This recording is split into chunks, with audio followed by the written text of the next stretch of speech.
If you're a parent with teenagers struggling at school, it could be because they're spending too much time in front of the computer screen. That's certainly a concern, isn't it? It is a concern, and there's some research that seems to show this as well. It's by a leading children's charity, and it's found that students who regularly play video games perform significantly worse in their exams than those who rarely use them.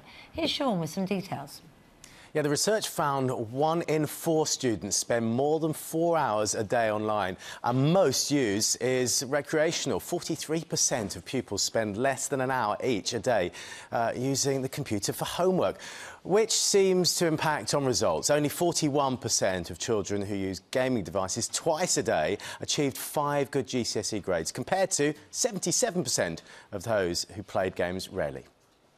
To Anna Feuchtwang, who is from the National Children's Bureau. Very good morning to you. Well, this is a concern for all parents, of course, because we worry whether our children are gaming too much and too often. And you seem to be saying here that, yes, if they are regularly playing video games every day, their exam results will suffer. Is there a direct link between the two? We know that excessive use of gaming seems to have a direct link to poor exam results. This was a study that was done in Northern Ireland, paid for by the government of Northern Ireland, and it was the first time we'd really looked at this large group of children and asked them what they do online. And we found that actually the positive news is that if you're online using it for social media, that doesn't seem to have the same impact. And if you're online doing homework, that's fantastic.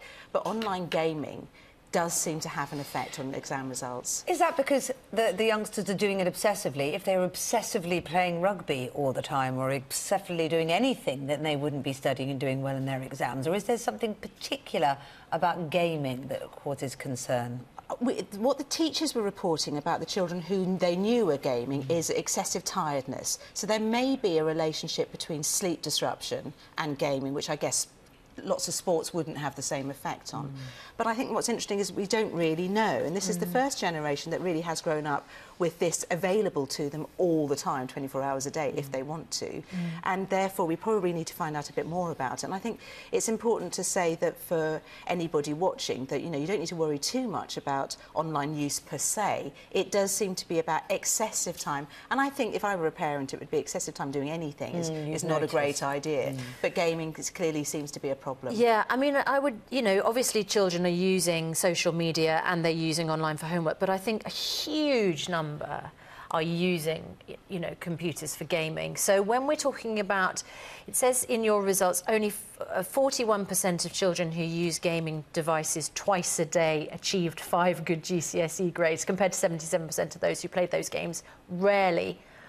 Twice a day, are they on it twice a day for 20 minutes, or are they on it twice a day for a couple of hours? It really varies, but I think that we're saying that anything more than an hour a day is probably not great. So we're talking about probably around 4 hours a day gaming. That's coming on not once or twice. And I think if anything like that where you don't know how much time you're spending yourself is problematic. So there may be things that parents can do to monitor that. And I think it's probably important that parents understand what their children are doing online, because you know what your children are doing usually out of, you know, in the real world, out of the house. So setting boundaries for what you do online, I think, is important.